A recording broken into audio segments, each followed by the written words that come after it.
I don't want no oil spoiling my shoreline. I like fish much better than crud. I like birds and things a-creeping and crawling. Won't trade no more oil for blood.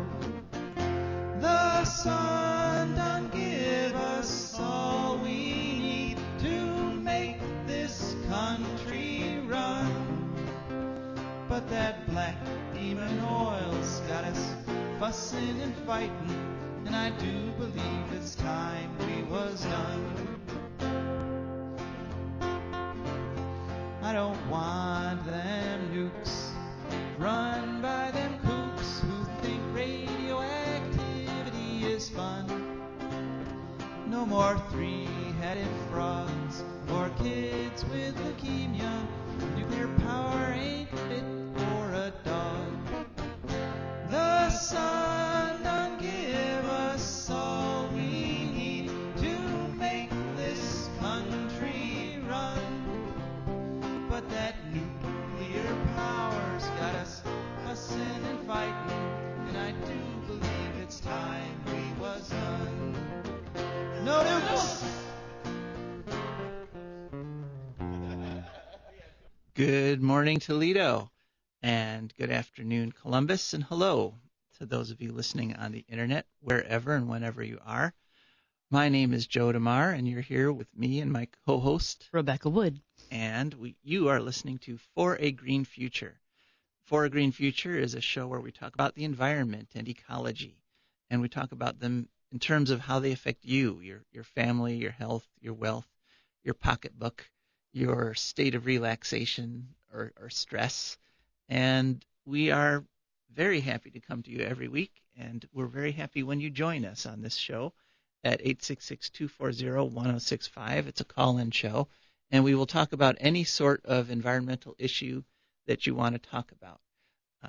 We have a pretty good show lined up for you today. We hopefully are going to be talking about trains and their environmental benefits as opposed to planes or automobiles. So it's like trains or planes and automobiles. And we have a guest lined up who should be calling in about 8:15. It's a little tentative because it was set up very quickly. I'm hoping we get on there okay with no problem, but we will deal with it in any event. And one thing that we have to deal with, unfortunately, all of us have to deal with on some level, is people passing away. And I wanted to dedicate this week's show to a good friend of mine who passed away this past week. Her name was Phyllis Oster. And Phyllis lived in Bowling Green, and she was a very nice lady. She passed away, unfortunately, from pancreatic cancer. But the reason I'm talking about her on our show today is because she worked with her husband, Dr. Erwin Oster, and they did pioneering research on the effects of radiation on fruit flies. So they measured things like mutations, cancer, genetic damage. And Phyllis is someone who was 100% anti-nuclear power because she, in her research with her husband, saw directly that there is no safe dose, that these nuclear plants that just routinely put, quote unquote, a little bit of radiation in the air in their day-to-day operations, that they are hurting people. They're hurting the environment, and they're hurting the animals and the plants and all life, because any level of radiation is antithetical to life. And she knew that, and so she was very staunch in her support of opposition to nuclear power. And we're going to miss her. She's been living the past couple of years with her daughter down in Florida, and we've been missing her that whole time. We're going to miss her even more now. So today's show is dedicated to Phyllis Oster. Now, what the rest of the show is going to be, we're going to be talking hopefully about trains in just a few minutes. And then we're going to look at this question of the PFAS, the PFAS chemicals, which are poly or perfluoroalkyl substances. And the reason we're going to look at it is DeWine made some front page news yesterday in the Blade by talking about how terrible they are. And we're going to look a little more closely at his position on this and why he's attacking this now, and what does he hope to gain? What's he hope to do by all of a sudden talking about PFAS? And PFAS is an issue that you should know about, environmentally speaking. And through my exhaustive 30 seconds worth of research for the show today, I discovered that polyfluoral does not actually mean that there are several different kinds of flowers involved. Yeah, it's about fluorine. Right. Didn't they make gas out of fluorine that for World War I, World War II that killed people a lot on purpose? Yeah, yes. I thought so, yeah. Yes, they did. The fluorine gas, fluorine is literally one of the most toxic elements in the whole periodic table as far as us living things are concerned. Fluorine's a very deadly chemical, and so, yeah, it was used for all sorts of evil purposes. And well, it repels water apparently, and we're made mostly out of water, so that seems a little worrisome right off the bat, right there. Yeah. Right. What they do with these chemicals is that they've bonded the fluorine to carbon, so it's like this triple bond, and it's really strong, and so that's how it can repel everything like water and grease. It's because it wants to stay bonded to itself so tightly that it pushes everything else out. But we'll get more into that in detail. And of course, whatever you would like to talk about at 866-240-1065. This is the best show in the state of Ohio, but it gets better every time you call. So let's see, we're going to work on getting our person in there. But in the meantime, I just wanted to mull over a few little things that occurred to me during the week. I was walking down Main Street the other day in Bowling Green, Ohio, and a couple of these cars went by, these big trucks. They call them smokers. And what these are pickup trucks typically that have been deliberately engineered to put out more smoke, more pollution, more exhaust than they should. Because this is a measure of the owner's masculinity. Yeah, that's I think that's what's going on. Or something. We don't, right. Yeah. Masculinity or something else that ends in idity, maybe stupid something. Right, yeah. Idity. One of those idities. Yeah. And so a couple of those went by, and it just reminded me of an incident that happened to me with one of these guys. I was going to the credit union in Bowling Green, and one of these huge pickup trucks with it actually had two exhaust things sticking up and belching the black smoke. Oh. And, I went in, and the guy came in after me. I was going to say something to him about it because, I can't help myself. But he gets in there in line behind me, and he's wheezing. He's wheezing like dear God. like a steam engine. He's like every breath is like, and I'm like, and so all I ended up saying to him is, not a coincidence. Maybe your asthma wouldn't be so bad. Oh, poor Poopsie. If your exhaust wasn't so terrible. And he just got this look on his face like, oh, yeah, okay, well, sorry that didn't translate well in radio. Right. But you can get a gist of it. It was dawning on him that there might be a connection. Yeah, that literally that had just never occurred to Wow. him, because some people have been brainwashed to think that pollution is not harmful. Yeah. That it's just a bunch of whining people that are complaining about stuff. In Ann Arbor, they call it excessive amounts of pollutants. They pulled over my friend's mom because her car was emitting excessive amounts of pollutants, as in where there's excessive amounts of pollutants, there's fire. Yeah. Oh, well, in a lot of places, that kind of pollution is banned. Yes. You drive down the street with smoke belching out the back, you'll get pulled over. Indeed. And at least in theory, I think that's true in Ohio too. But it's Bowling Green. Yeah, come on, they got to have their pickup trucks. I think we're looking the other way a little too much on that. I think that's one of those things that they could be writing a lot more tickets. Well, they're busy cracking down on students on bicycles going through four-way stops or something. that was a big issue I remember in Bowling Green law enforcement when I lived there. Yeah. Well. So anyway, just a thought that what we environmentalists do and say, some people have been trained to just automatically discount it, because it comes from an environmentalist. It can't be true. And, if you've reached that point, then you have become brainwashed. I'm sorry, but if you reach the point where you reject everything a group of people say, no matter what it is, you're just as brainwashed as if you accept everything a person or a group of people say, because sometimes everybody hits on the truth. Accidentally, sometimes, yeah, sometimes but still. accidentally, but nobody is always wrong.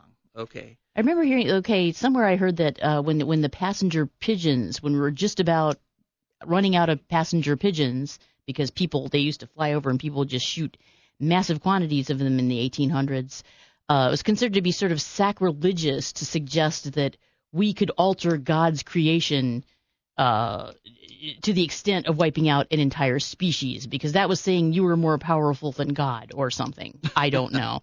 And then, like, the next year, we were fresh out of passenger pigeons forever and ever. Right. Yeah. So apparently it happened. Right. And a lot of people look towards that environment or that religious aspect. God will save us. We can't destroy the environment because God will come in and save us. But, I think God gave you a brain and two hands to save yourself with. That may be all you get. Right. And if you believe in God, I think that he's shown, if you believe it's a he, over and over again, that on these issues, he's not going to step in. I mean, he's like, if you're going to mess it up, you're going to clean it up. You're going to suffer. You're going to have the consequences. Yep. So, people tend to go towards faith. But we're coming into a time where more and more people are looking at these environmental issues and actually focusing on them rationally, actually saying, okay, this really is hurting the earth. And I can see the effects of it. Mm-hmm. And that has brought us to a point where we have actually children now go into the UN, this Greta, and I'm not going to I can't pronounce her last name, Thunberg? It looks like Thunberg, but I think she may say it slightly different because Swedish. Right. And she is out there speaking the truth. And it's funny because a lot of people are attacking her now. I mean, they're attacking the character of a 12-year-old girl. And it's like they're trying to ignore what she's saying. Well, Joe, probably sometimes she sneaks extra cookies and doesn't bring back library books. Yeah, it's possible. Yeah, maybe she's, she's probably skipping out on homework to do all this UN stuff. True, yeah. So, so some people will do whatever they can to attack the messenger and ignore the message. But that is working less and less now. Not to mention, wasn't some Native American teenage girl was just given the Nobel Prize or something? She's nominated for it. Yeah. And essentially, and she's talking about water issues and, the environment.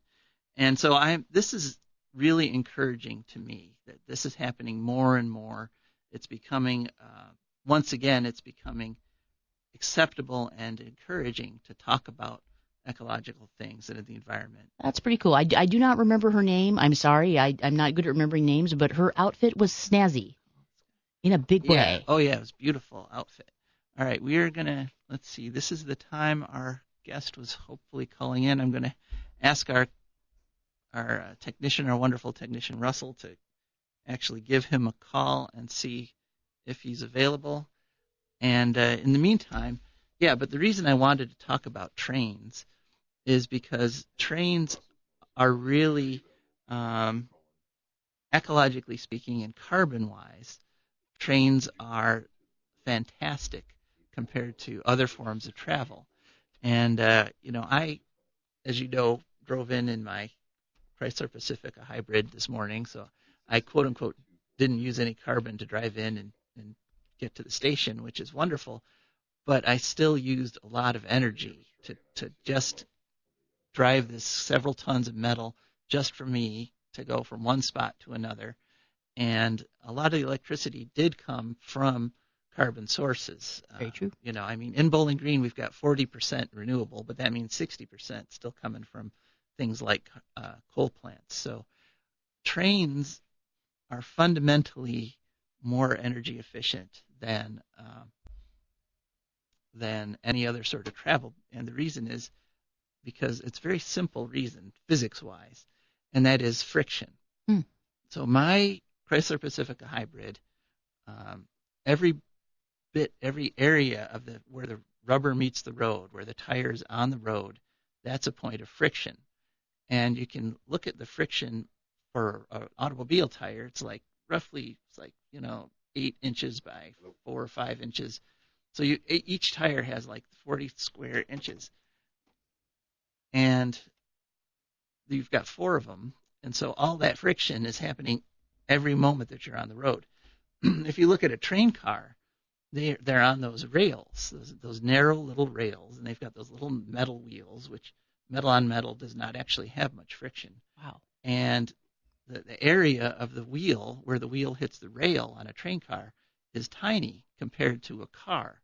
And so you're overcoming a lot less friction, and so you're able to travel much more efficiently. And so we are, okay, I see that Russell's gotten through to our guest, and we're having, oh no, he's not gotten through to our guest. Okay. So tanks and dune buggies, probably even worse then. Right, yeah. Oh, yeah, tanks are terrible. I mean, tanks have those huge tracks, and like a car will get 8 miles to the gallon, a bad thing, but a tank gets 8 gallons to the mile. Oh. Every mile wow. a tank. Yeah. Do they have to have a separate vehicle running behind it, with the oil in it or the gasoline or something? Well, that's crazy. What they do is they actually have 55-gallon drums of fuel that they stick on the back in addition to their fuel tanks.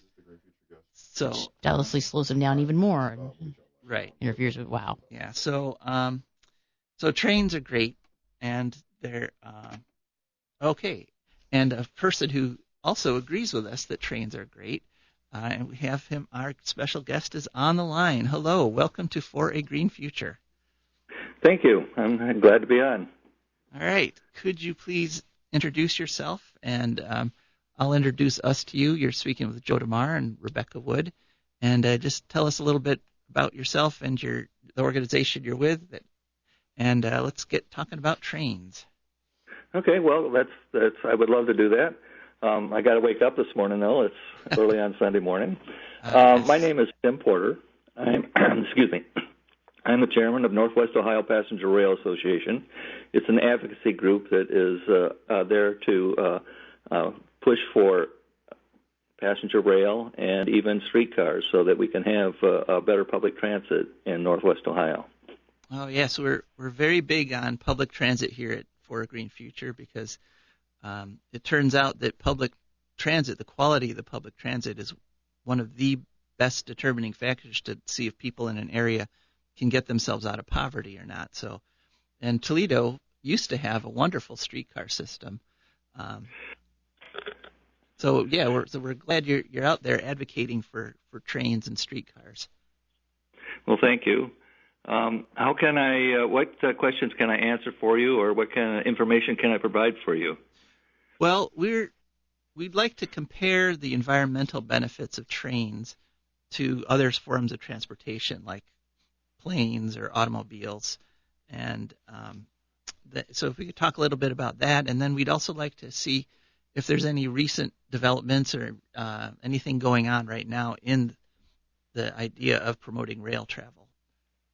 Well, I'm glad you asked that last question because right now there's more promotion for rail travel than there has been in the last 20 years, and it's happening right now this year. So that is the first positive step that I can really talk about. But to go back to your first question about energy efficient, and I'm one that likes to do a lot of research so that I can communicate to people such as yourself and others. And some things that I've come up with is that trains are 3 times more energy efficient than cars and 6 times as efficient as planes per passenger mile. Wow. And this is even for trips under 150 miles. So, you think about light rail, streetcars, and subways, they're much more efficient than automobiles for short distances. Mm-hmm. And the other thing is that even heavy rail systems have 5 times the capacity of a 6-lane freeway and about 1/3 of the space and cost about the same per mile. Actually, passenger rail is much cheaper per mile to lay track than it is for 2 lanes of highway. 2 lanes of highway cost between $20 and $30 million to lay 1 lane each way, and 2 high-speed rail tracks in a right-of-way only cost about $12 million. So it's about a third the cost for the same length of space. So you think about it, rail is the best way to travel, get the passengers, to get the public to travel between points. Yeah, so it's cheaper and it's more efficient. Correct. So we are talking about high-speed rail as opposed to just people utilizing Amtrak more or something? Yes. Is mostly what you're promoting? Okay. Yeah, because, I mean, it would be nice to have people use Amtrak, but Amtrak has a lot of issues in its way so that it can't be as efficient and effective as it needs to be. And you have to be at this. You have to go to this station and hang out till 3 a.m. to get to Cleveland, which is not fun. I can tell you, I've done it. Well, that's Toledo. That's correct. Yeah. And it's unfortunate because we've pushed for a good 10 years, especially with All Aboard Ohio, to have 4 more trains going through Toledo in the middle of the day between Cleveland and Chicago. And if that happened, we would increase the traffic by over 300,000 passengers a year or more. I would think so. That would be much more fun. Yeah, it would be. Oh, yeah, I know I'd do it. Just hop on the train and get to Chicago. That'd Heck be yeah. Cool. Yeah, and one thing about trains that I love is, of course, that they're so much more comfortable than a car or an airplane. And, I've been to Europe a couple times, and it's just so relaxing to just get in there and you watch the countryside go by. The seats are nice. You've got a lot more room. If you get hungry, you can get up and go to the snack bar. I mean, it's amazing in terms. Which possibly relates to why everyone is so angry on airplanes anymore. I mean, I know people tend to put me on discount flights and it was evil spirit, but still, it was like being in prison. Everybody was so mad. Right. Yeah, no, people do seem to be in a good mood on the train. Yeah. It's something I have noticed when I've ridden trains. Well, airplanes have done 2 things that are very anti-passenger. One is that they've decreased the distance between the seats, and they put in more seats so they're not wide enough. I sit in an airplane seat, and my shoulders go on either side of the seat. I have more room to myself on the public bus. I'm not kidding. Well, I agree, and that is, that was one reason why people do not like to fly, and really not profitable for airplanes to fly distances that are less than 450 miles. So it's that's the reason why high-speed rail is such a great alternative, and it costs less per mile for trains to move. True. Yeah. Okay. And of course, the carbon footprint of airplanes versus trains is that there's a huge difference there, right? Well, big difference. Passenger trains are 7 times safer than passenger automobiles. They are also 1/5 the cost for the same mileage as airplanes. 1/5 of the cost. Wow, yeah. Cool. Right, and I know that planes put tons of carbon up in the upper atmosphere, so it affects the climate much more quickly and much more severely, whereas trains don't actually put much carbon in the air. I mean, we keep hearing that commercial, 1 gallon of fuel could move a ton of freight 100 miles, is that right? For freight rail? For freight, yeah. Yeah, it is. It's it's a ton of freight for 100 miles or something like that for 1 gallon of diesel fuel. Yes. Right, and 1 gallon of fuel won't even start your airplane, let alone let it travel 100 miles. And the thing of it is, the people don't realize this is that the government, because of diesel exhaust, has pushed the train industry to a Tier 4 release of noxious gases from their trains. So they are much, much more efficient than they were 20 years ago or even 10 years ago. Wow. People don't realize. No, I did not realize that. Tier 4, Right. That's a measure of energy efficiency. Correct. Wow, that's impressive. So does this? And they're rolling off the line right now. They're being GE and a bunch of them are just being put on outline right now. So it's really good for the environment for the diesel engines, and they're quite powerful too. So are these pure diesel engines, or are these like diesel-electric hybrids? I think all of them are diesel-electric hybrid because they see what the diesel does is produce electricity. Mm-hmm. And I'm not an engineer, but I'm going to try and remember this because I have a partner who is an engineer, is that they have essentially a powerhouse behind the engine that stores the electricity as it's being produced and then utilized. So, mm-hmm. That's the way they do it. Well, that's great. And, I know that because trains take so much less energy, some other countries are actually looking at things like having solar-powered trains. Yes, they are, and hydrogen-powered, both of them. Right, yeah, the hydrogen with the fuel cells, which are 40% efficient as opposed to diesel, which is like 20% or 15 or 20%. So, yeah. Go ahead. Oh, so there's a lot of potential there. I mean, there's still, even though they're already one of the most efficient ways to travel, there's still potential to get even more efficient and produce even less of pollution. Right. And, people don't realize this, that, our government subsidizes fossil fuels for gasoline and fuel oil to a great extent. Do you have any idea how much money our government actually subsidizes a year for those? Just get a guess. Well, I guess my guess would be $250 billion. That would be my guess. Becky? I can't even begin. I think it's a lot. Well, in 2018, it was $297 billion. Oh. Dear Lord. Wow. Third. And that's a minimum. Wow. It's not even in the damage to the environment, all of it. $1/3 of $1 trillion to subsidize an industry which is literally destroying the planet. Correct. So, okay, supposing this all got built and I decided I wanted to go to Chicago for the weekend spontaneously, it's on the spur of the moment, how long is that going to take me now that in the future where we have the high-speed rail? Oh, the high-speed rail? Yeah. Yeah, you should be able to go between Toledo and Chicago within 2 hours if you had high-speed rail. Wow. Oh, nice. That would be a blast. It really would. I mean, that's how much time you spend in the airport Yeah. trying to get on and off the plane. That's the thing. It's like theoretically, like even Amtrak, people think, oh, well, planes are faster. Well, they are if they actually leave on time, Yeah.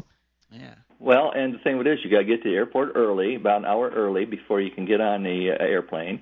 Sometimes the airplane sits on the tarmac for an hour before you take off. And the airport's like an hour away. Right, exactly. Yeah, so those are all things that need to be taken into consideration when you do a comparison. Yep. Yeah.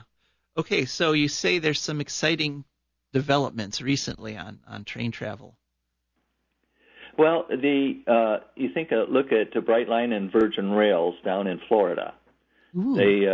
They actually have high-speed rail, and they're extending it to Orlando from Miami. So that is a big, big step, and it's the first private railroad endeavor in the United States in decades, and it's going well. Okay, there is the California one that has been being the Koch brothers and their buddies' anti-rail stuff have exploded the cost of that project, which should have been much less than it is, but it's getting into tens of billions of dollars more because of the anti-rail crowd. And then there's the proposed project from, I believe it is San Francisco to Las Vegas. I'm not quite sure if that's correct city in California, but there is one that's going to Las Vegas, and that might be a Japanese company doing that. We also had here in this region, we had that feasibility study between Toledo and Detroit, and it looks very optimistic, and we're trying to figure out what the next step is to move that project forward, because that would be a boon to the whole southeast Michigan and northwest Ohio, and actually the further towards Cleveland. So this would be great for the region if we could get that. Oh, it sure would. So don't forget, if anyone has a question for Tom. Tim, I'm sorry, Tim. If anyone has a question for Tim, give a call at 866-240-1065. And let us know, what do you think of rail? Have you ridden the train? Do you like the train? What do you think of this prospect of a train going from Toledo to Detroit or from Toledo to Cleveland? That would be cool, in my opinion. But what's your opinion? Because no one wants to see the sights along the turnpike. It's all corn and more corn. Yeah. One of the most boring drives ever. Well, and I have, ridden from Toledo to Cleveland on my way to like Buffalo and D.C., and that's very beautiful. I mean, you're going along Lake Erie, you're looking at the coastline. Yeah. It's really a nice train ride. Yeah. Totally. Yeah, it's entertainment in and of itself when you ride the train. Mm-hmm. And the little bits like between Toledo and Cleveland, you can read a book for. So it doesn't take that long. Right. Sleep through or something. Well, there's people don't take this into consideration. When you're driving a car, you are an individual, and you have to essentially lead your car down the highway and amongst traffic. Yeah. When you're in a train, you don't have to lead anything. All you have to do is relax. You can read a book, you can take a nap, you can play games, you can be on the computer, and you can work on business, all without even caring about going from point A to point B. Absolutely. And if your seatmate is obnoxious, there's this thing called the observation car. It's beautiful. Right. Well, and people talk about the quote-unquote freedom of the car, but in your freedom, you are locked in a individual metal box that you have to pay constant attention to with your hands on the steering wheel. And, really, how free are you if you have to have a car and you have to drive where you want to get to? Which is why people in cars are always angry at the other traffic, basically. Yeah, that's part of it. And the other thing is that people don't realize this. They spend over $10,000 a year just to own and operate a car. The AAA last year, and their statistics, I haven't gotten them from 2019, but from 2018, it was 77 cents a mile every time you move your car. Wow. I hadn't realized it was that much. So whatever your salary is, whatever you're earning for a living, if you've got a car, just subtract 10,000 right off the top. Wow. Correct. Huh. Well, and that's the reason why the poor and the millennials and the younger generations do not want cars. It's too expensive to own and operate a car. Yep. And we're paying, like I said, all these subsidies not only for the fossil fuels, we're paying the subsidies for the building of the roads. True. I mean, there's a lot of things we could be doing with that money that's going into roads. I mean, when a politician says infrastructure, they always just mean roads. Mm-hmm. But infrastructure is a lot more than that. I mean, infrastructure can be rail. It can be the electrical grid. If we really were smart about infrastructure, we wouldn't be dumping all our infrastructure money into these asphalt highways.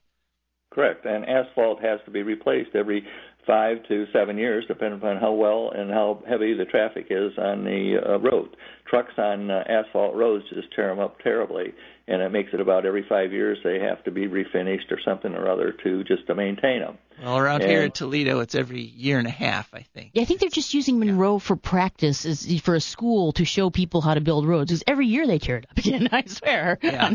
It's like the practice road. Well, like I said before, I mean, it's they priced the high-speed rail between the Metro Airport and Toledo, and for 2 tracks of ribbon rail, which it's just a straight rail without any clicks in it. It cost about $12 million per mile. To add 2 lanes to I-75 going to Detroit, it costs between $20 and $30 million per mile. Wow. So what's the advantage? And, you're stuck in traffic, you're doing the driving, it's costing you $10,000 a year to own and operate the car. You have to drive it in bad weather or good weather, it doesn't matter. Whereas with a train, all you have to do is sit there and let the train take you. Indeedy. Yeah. And one interesting 21st century development that I'm thinking might help make trains a little more appealing to people are these scooters and bicycles and things that are in the metropolitan areas now that you can literally just pick one up wherever you are, ride it to where you want, and leave it there. And that is good. Unfortunately, we are in the midst of a massive global warming, and we might be able to ride bikes year-round instead of only 5 months There we go, tropical Ohio. Yeah. Well, I mean, I guess you got to look for the silver linings when you find them. Is that a silver lining? I'm not sure. It's some sort of If lining. it warms up just a little bit, we'll be able to grow rice in Northwest Ohio instead of corn. So that's good, I guess. With all the rain, of totally. course. Yeah. Oh yeah, we It's might a have swamp to grow here. rice. Yeah. Yeah. Good point. So you guys had a statewide meeting yesterday, I understand, down there in Columbus. Columbus, and I was unable to make it because I had a personal issue. But other than that, yes, I would love to have been there. So there's some motion. There's some progress. Is there anything that you would really like our listeners to know that we haven't covered yet about rail and the possibilities? Well, the main thing is that the voice of the public is the main reason we can move forward. Without them supporting passenger rail, without them saying, "Hey, this is unacceptable what we're doing now," we will not move forward. We need them to support us. I'd like to have more members for my organization, but my organization is just one piece of the cog, and I just would love to see more people get involved and say, "Hey, we want passenger rail, and we're going to fight for it." That's what's needed. All right. Well, yeah, we here for a Green Future believe that rail is definitely part of a green future, and in fact, we get a letter. I don't know if you knew this, but every week we get a letter from my great-great-granddaughter in the year 2299. She writes back in time for us, giving us a little boost here, and she often talks about riding in the rails and things. So I think it's an important part of human technology there. Well, yeah, I do too. So it's the thing that gets me is it's one of the most cost-effective ways to move people, either by streetcars or by trains, and people just do not really understand. They think that upfront investment's too much. Well, they said that when they replaced streetcars across the country, that there would be a bus stop everywhere and there'd be no problem.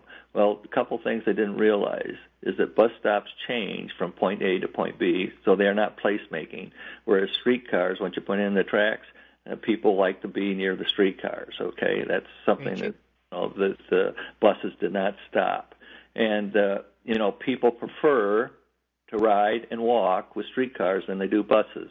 I don't know if it's got to do with the exhaust from the diesel fumes or what, but I know that I prefer streetcar to buses, and I know that there are thousands and probably millions of people that prefer that. So people don't realize that even though there is initial upfront cost, over the long run it is less expensive than the continuing with buses and cars.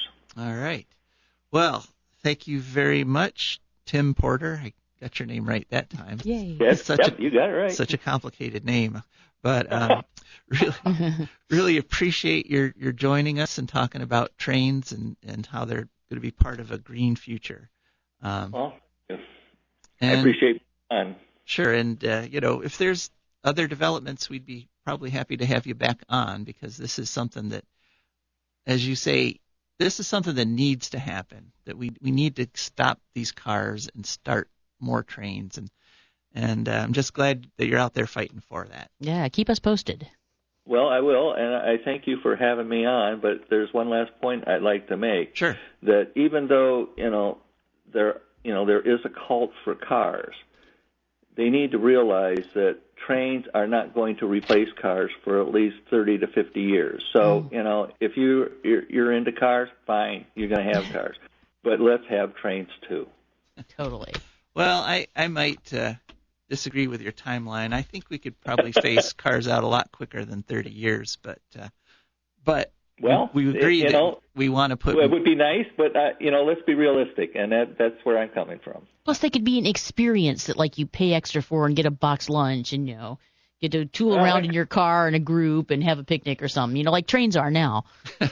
Yeah, make the well, you know cars that in Spain that a lot of people own cars, but they only drive them on weekends for vacations. Right, sure. Oh, yeah, that makes sense. Sure. All right. Well, thanks very much, Tim, and it's been a pleasure. Thank you. I really appreciate it. Thanks. All right. So that was Tim Porter, and we went a little longer than we expected, but I think it was a productive conversation. It was. And so now we have to produce a few commercials because this is a commercial program, and we're very grateful for our sponsors. This week we are sponsored by the Wood County Park District. The Wood County Park District is a natural resources conservation agency. They protect natural spaces, maintain quality green spaces, provide engaging programming, and they teach people to love and respect nature. They help restore wildlife habitats, and they lead people on outdoor adventures. Wood County Parks protects 20 parks and nature preserves around Wood County, and they're all open from 8 a.m. to 30 minutes past sunset every day of the year.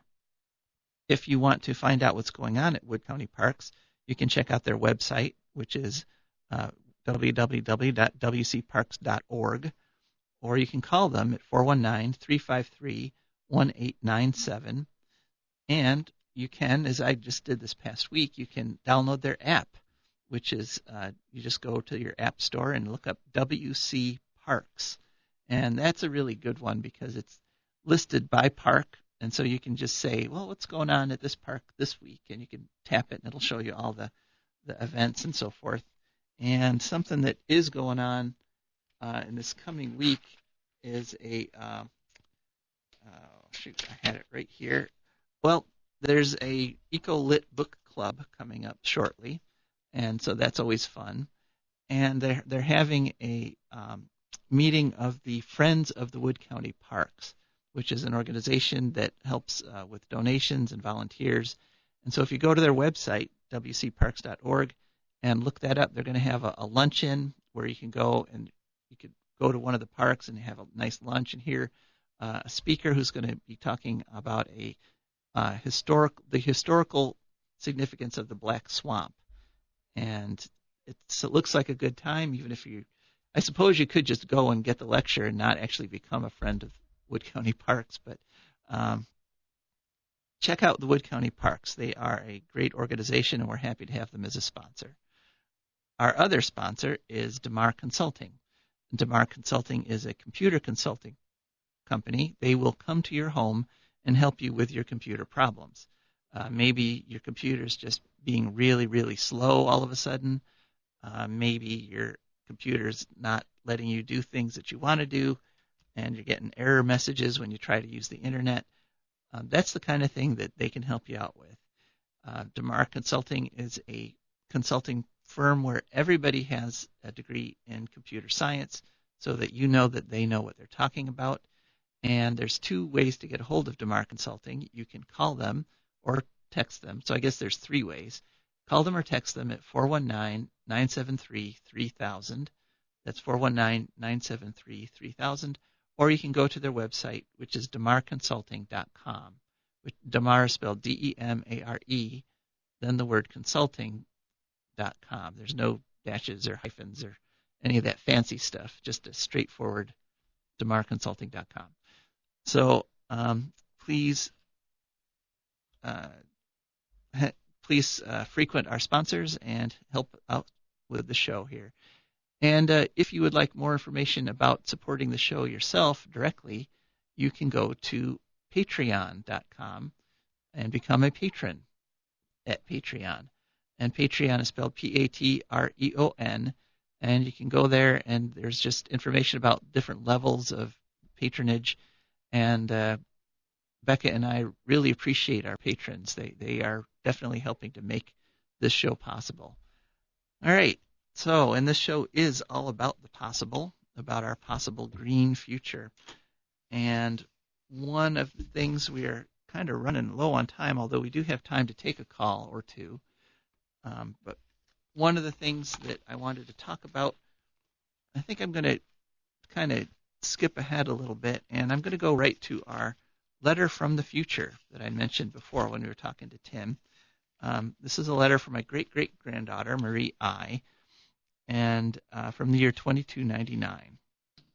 And she writes this week, every week as I'm getting ready to get up for the show, there's this flash of photons next to my bed, and there's a letter from the future. And so this week she writes, Dear Great-Great-Grandpa, we are in something of a stall here in the year 2299. The drilling is on pause while the engineers, including my beloved Michael, Try to figure out how to deal with the problem of drilling through hot, soft rock that is in constant but slow motion. I'm still doing research on the bacteria that live deep underground. They're incredible, able to survive at heat and pressures that would sterilize most of the bacteria we're familiar with on the surface. At slow times like these, I like to think about the differences between your time and mine. I think one of the biggest is that here in the green future, we have closed all our loops. That is, we understand that all the resources that we use, everything we use, from the material in our clothes to our building materials to our computers to our robots, everything is designed to break down and decompose back into the soil or end up as harmless inert material like sand. I know that's how my glass laboratory equipment will end up unless it's recycled back into the loop. One of the biggest differences is that we have little biodegradable robots running around. They charge themselves with sunlight, then do the tasks they are programmed for. For example, there are thousands of them inspecting and maintaining the railroad tracks heading to our base. When they break down, they simply crawl under a bush somewhere and decompose back into the soil. We only, quote-unquote, open the loop when we send materials off the Earth to places like the Mars colony. Literally every school child on Earth knows about the energy and resource loops. It fascinates me that the quote-unquote leaders of your time act like they don't. Anyway, have a good week, great-great-grandpa. I'll write again next week. Love, Marie I. So, a topical mention from Marie about trains and so forth, and I believe there will be trains in the green future. So, what do you believe? 866-240-1065. What did you think of our guest? Are there any environmental issues you'd like to talk about? Anything you saw on the news this week that had you questioning or had you wondering about something? Rebecca and I will be happy to school you. All right. And one thing that made the news this week was Governor DeWine, that champion of the environment, and well, maybe not. Or something. He got made the front page of the Blade by talking about the forever chemicals, by talking about a chemical contamination called PFAS, which is the chemicals are called per- and polyfluoroalkyls, and these are chemicals that have fluorine and chlorine bonded together. And so they're very persistent in the environment. They literally do not break down. Nothing eats them. No bacteria digests them.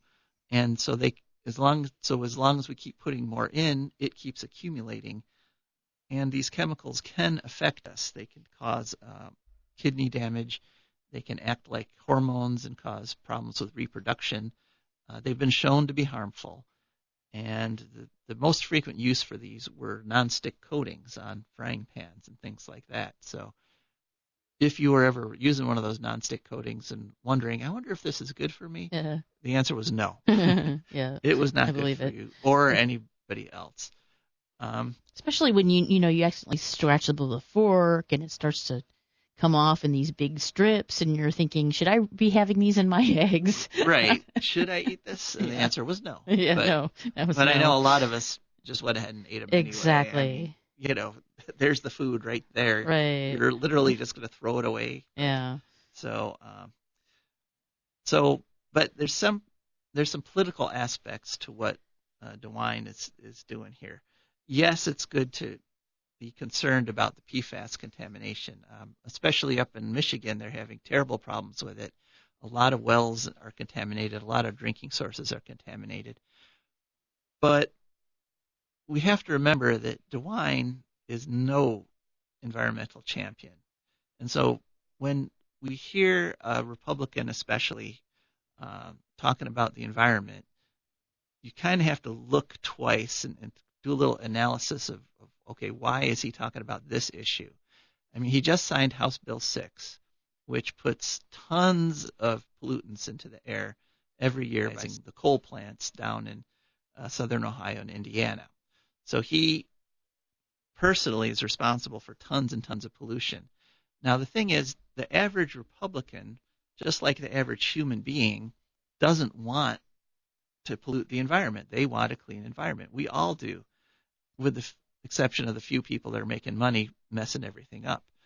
And so when a governor or legislator does something horribly anti-environmental like House Bill 6, they've got to come back and do something to prove, hey, I'm not all bad. All right. You know, I and so that's one reason PFAS is such a politically desirable thing for the Republicans, is that the U.S. chemical companies have already stopped making PFAS.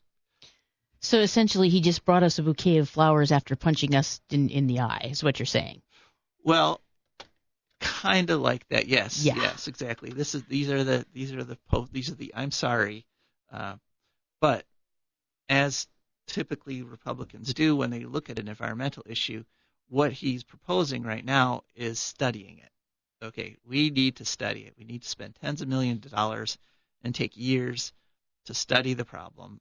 You know, he's not talking about removing PFAS. He's not talking about cleaning up sites that are contaminated with PFAS. Oh, yay, he's going to study the problem. He's going to study That'll the solve problem. it, yeah. Right. Just the way they've been studying the blue-green algae problem, the cyanobacteria problem in Lake Erie for decades now. You know, every time. And we're 100 years after we're all dead, they might figure out they're harmful. Yep. Yeah. Well, the thing about these studies, especially with Lake Erie, is that they did figure it out. They know what the problem is. It's runoff from the farms. But they just need to double check 20 or 30 more times. Yeah. And, you know, as they're double checking, the Lake Erie turns into a big green glop instead of a lake. So DeWine is up there, and he's asking for more studies, and he's getting front page news on an environmental issue, which is great for him politically. But he's also playing a political game that I think we should all know about, and that is one that Republicans have been using for decades. It's called Not My Level.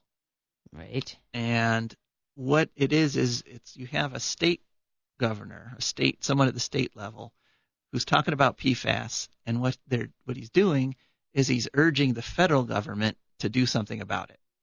So a big part of what he's done and doing is saying the federal government needs to set limits and regulations. The federal government needs to do something about this. Which is very odd, because normally, you know, Republicans are all about less big government, handle things on the local level until it's something that involves them making money or sacrifice. Then the federal government needs to handle it. Right, exactly. And this particular issue is something the state could do something about. We have our own Ohio EPA. We are perfectly capable of setting regulations and limits. And in fact, it's looking like the federal government might set a limit which is harmful, that the number the federal government might pick is way too high. But rather than pushing it at the state level, the way he pushed House Bill 6, he's saying, oh, please, federal government, do something about this. And so, you know, it's great for him politically. He gets a headline. He brings up a real environmental issue. But what would become of that in terms of improving the health of the environment or of Ohioans? Not much, I'm afraid. So just be aware of that whenever you hear a Republican who literally just decided to put tons of toxins into the air. All of a sudden he's talking environment. You know, well, what is he actually talking about? And the answer is not much, I'm afraid. Okay, so we are coming up to the end of the show. House Bill 6 update, not too much of an update this time. What we've got, everything is just continuing as far as I know. People are still collecting petition signatures. Oh, one thing that has changed this past week is the pro-referendum side has finally gotten some ads on the air. They're not quite as memorable because they tell the truth. Right. So, you know, but less lurid and exciting than the anti-ads. Right. And so unfortunately that's the case, is that when you have to stop and actually explain something, it takes more time and effort. But they're spending $1 million on it, roughly $900,000 plus, and hopefully, in my experience, the truth overcomes falsehood at a ratio of about 10 to 1. Francis Bacon said a really great thing in one of his essays once. He said that the falsehood is like a diamond because it looks all fancy and glittery, but truth is like pearls, that its luster is more subtle and shows better in the light of day. Oh, that's nice. So we're rooting for pearls over diamonds here. Basically, they're less showy in the short term, but then you notice them and they're like, oh, wow, that's really pretty. Yeah, and pearls are more complicated. They've got layers and depth to them. Yeah. Whereas diamonds are just, bunk. There's your diamond. It's just one big clump of carbon. Pretty much. So, so pearls of wisdom, pearls of truth are being strewn about Ohio now at a roughly $900,000 worth. And I think that's a great thing. So we're going to continue to push for House Bill 6. They have until October 22nd to get their 265,000 signatures. Are they going to make it? I don't know. They're trying. They've got blockers out trying to stop them. And if we're all worried about the Chinese being involved in alternative energy, hey, I got an idea. Let's ramp up our production of alternative of solar and wind stuff and beat them to the punch. That'd be great. Yeah, that's a good idea. I wish someone would think of that. Maybe at the state level. Yeah, maybe that'd be great. Right, encouraging alternative energy at the state level. Indeed.